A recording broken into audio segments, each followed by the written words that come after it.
Hello there, thank you for staying with us and welcome to another edition of Channels Beam. I'm Victor Matthias.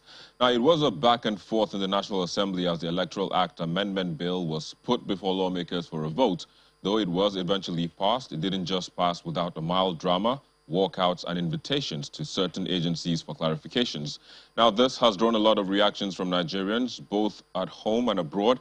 And today on the program, we will be taking a look at some of the arguments that have trailed the issue as well as the technical part of the contentious transmission of votes via electronic means.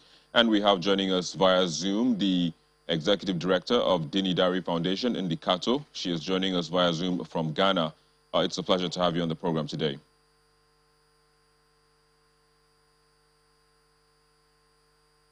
Well, we also have, while we wait for Indy to sort her audio out, we also have with us in the studio here, Abraham Jigu. He is a legal practitioner. It's a pleasure to have you as well, in the studio today. And of course. But let's kickstart. What came to your mind when all of, the back and the forth, was going on, as regards this amendment? What came to my mind readily was interest. I think a lot of people were trying to defend their interests. It resulted in a lot of opinions being divided along religious and party lines. The PDP people accusing the APC people of not wanting results of election to be transmitted electronically. The APC people accusing the PDP people of trying to enable what they call the Dubai Strategy 2.0, which is manipulating election results electronically. That was what came up in my mind. But in all, the interests of democracy and justice and fair results that will be devoid of manipulations and rigging is what should be paramount. And you think that was not put into consideration by the lawmakers while they were making their submissions or their votes during this? Yes, like I said, it boils down to interest. For example, my senator, Senator James, Senator Ovi Omagege, was the one who raised an observation when the clause 552.3 was being considered. And he said he has been a victim of election malpractices before in the past, where he had to go to court to claim his mandate. And in the instance where, I'm quoting him, that's not my view, where there are no coverage, network coverage in certain areas, what do? Doesn't that open up for electoral malpractices? So he said the NCC have stated that they only have 43% coverage across the country. Of 3G? So network, 3G or 4G, I don't know. But then the question we should ask, does NCC really have 100% coverage in Nigeria? Well, that question will be to the NCC, but let's quickly bring in Indicato.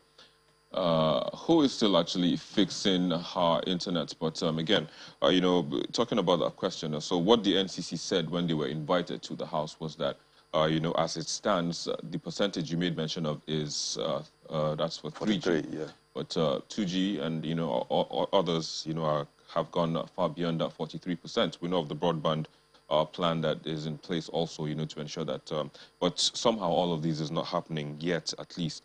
So, but moving forward now, should we, so it seems that there are many obstacles now. It means first we have to sort internet issues, and, the NCC has to now go, or the INEC has to go to the NCC, ensure that internet is fixed, and then they now go to the Senate and seek approval. I mean, so that brings the question now, how independent is INEC? I mean, because as we say, it has external bodies now trying to say they can do this or they can't do that. INEC is a creation of the Constitution. So I don't see why the independence of INEC should be in question if we all know what we are doing. And if the people at INEC know what they are doing, they shouldn't go to any agency, much more the NCC. So what I would say from the question you asked is that, you see, let's go back to what really happened in the National Assembly, where that particular provision, clause 52.3, which talks about transmission of results. Now, it gave INEC the power. The original clause gave INEC the power to determine when and how to transmit. If it decides that, okay, you cannot transmit, INEC has reserved that power. But some people in the National Assembly, some lawmakers felt that it boils back to the question of interest. So while we try to still arrange all of that, let me quickly bring Indy into the conversation. Well, Indy, again, thanks for joining us on the show.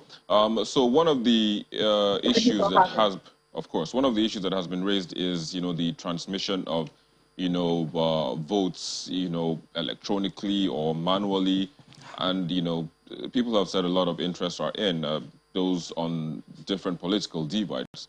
But you have monitored elections, in Nigeria and even abroad. How do you see this happening? How do you see it working? Should, in case, all of these interests now are put on a plain ground and weighed, so to speak? I think that the primary interest we should consider here is Nigerians and the fact that we need better elections. That is what the conversation is, and that conversation is neither APC nor PDP. Politicians have gone to politics, and I don't think that we should subject these conversations to, the conversations of, oh, these politicians chose like this and these politicians chose like that because of, and, no, that doesn't work. What we should focus on is, what does Nigeria need right now? What is the major failure that we are encountering in our quest for a better country? It is that we haven't gotten our politics right. And right now we have the opportunity to fix that with the electoral bill, right? And right there, this major issue, you saw what electronic transmission did in Kaduna state elections. If you remember the local government elections and all of that. And even with that, it was still a struggle, but we saw how, okay, in cases like a local government election where most states, everything will go to one political party, the ruling party of that state, we saw the difference these things made. And so we're looking at the national level now. We're looking at how poor. We're actually regressing. We're regressing in our politics. We're regressing in the quality of our elections. And that this opportunity came to ensure that, look, we improve and, again, not put strong men, but stronger systems. And what we have voted for is to weaken the system, to subject the system to more government. Already there's a fundamental flaw in INEC. The fundamental flaw for me in INEC is that how independent is it if it is the executive that appoints the people who go in there? So we have that flaw already that we're trying to deal with. And then now we're adding more governments. They have to bow to more people. And INEC has actually said that they have the capacity. They've said that they have the capacity to do this. So I'm very concerned about the quality of our elections, and that the conversation is not, oh, these interests went here. That is on my side. It's not that this interest went here or that interest went there. It is that, look, at the end of the day, for Nigerians, we need better elections. Electronic transmission will ensure better elections. And we are seeing politicians deciding to play politics with it. But another part for me is that it is quite saddening that it's the National Assembly that is playing politics with it, with the notion that many of them can lean on it. If you remember, Victor, if you can picture it in your head, the return rates for the National Assembly is very poor. The return rate is very poor. And that very soon, more than half of these guys will be out of power and trying to get back in. So I don't know what short-sightedness is making them make these autocratic decisions at the end of the day, or these decisions that push us more towards autocracy, thinking that they will benefit in the long run from it, when not many politicians or not many National Assembly members or legislators keep coming back. Well, Indy, you made mention of INEC saying that they are going to be able to, or they have the capacity to, transmit these votes electronically. But one of the key things that they would perhaps need is the technology, the network coverage, which the NCC is pegging at 43%. That's of 3G. How do we balance this? How would I put it now? It's really, so they're saying they can, and then NCC that pretty much supports the technology, saying that the technology is not available to the nukes and crannies. How do you bridge that, or how do you balance all of that? We are paying money for so many things already in this country. why aren't we spending to improve systems? Why? If we're already doing this, I mean, I would want to say certain things on TV, but there are things that we are paying money right now for that are to the detriment of the citizenry, if I'll say. And I do think that it is better that we focus those funds on issues that would improve our nation. We cannot on critical issues start saying, oh, we can't do, we don't have the technology, but the technology is there. The technology is right there, and these are things that if Nigeria pulls resources from everywhere else that we're training resources from, if I start to mention all the places, all the odd places we're putting resources in, taking loans to put resources in, you will see that actually we can afford this. So it's not that, oh, okay, we don't have it right now. What is stopping us from getting this? All right. And why are we using legislation to back up ineptitude? Why are we saying, oh, we can't do it, so we're going to use the legislature to back up the fact that we can't do it? I don't think that you need the legislature to back up that fact. All right, I'll come back to you in just a bit. I mean, going by what she said, do you think we need all of that legislation? Do you need, I mean, of course, like you said, it's a creation of the Constitution. So in some instances, I mean, of course, that Constitution has to come into place to ensure that things are done right. So what view do you hold in that respect? What like she said, what should be paramount is the overriding interest of democracy and the quality of the elections that we are having. Let us not kid ourselves. The elections in this country over the years have always been flawed. Look at the card reader in 2019, where the current sitting president, went to his polling station, polling unit, and couldn't vote because the card reader was not working. That was the polling unit of the president, of the sitting president. INEC could not deliver at that point. So let us not kid ourselves. Things don't work properly in this country. And at the end of the day, people become victims. People who are contestants, candidates in the election, become victims of the ineptitude of INEC. So when you see or when you find people like the Deputy Senate President saying that, look, we need to make sure things are properly put in place before you amend a clause. For instance, clause 52.2 was talking about e-voting. Nobody is even joining that conversation. That is a very laudable clause included in the act, bill, yeah. in the bill. Now, we are all jumping to transmission of results, which is clause 52.3. Yeah. Now, what happened, like I will still keep saying, what happened is that it all boils down to interest.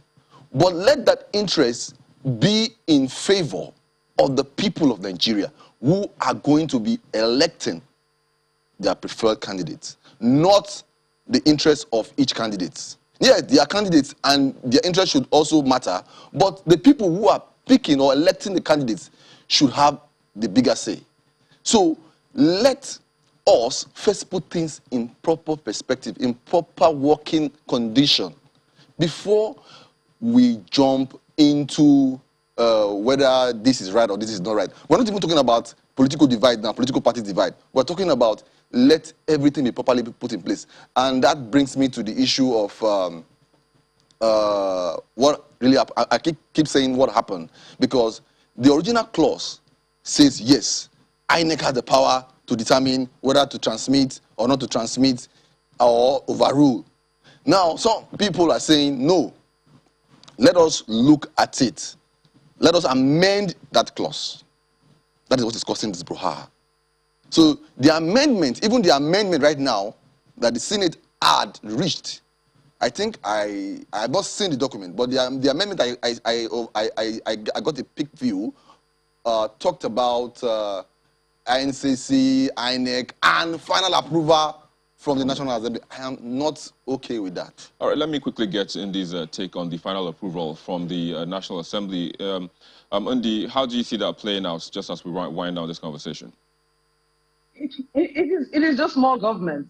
They're piling more government on this, and politicians are subjecting our nation to them.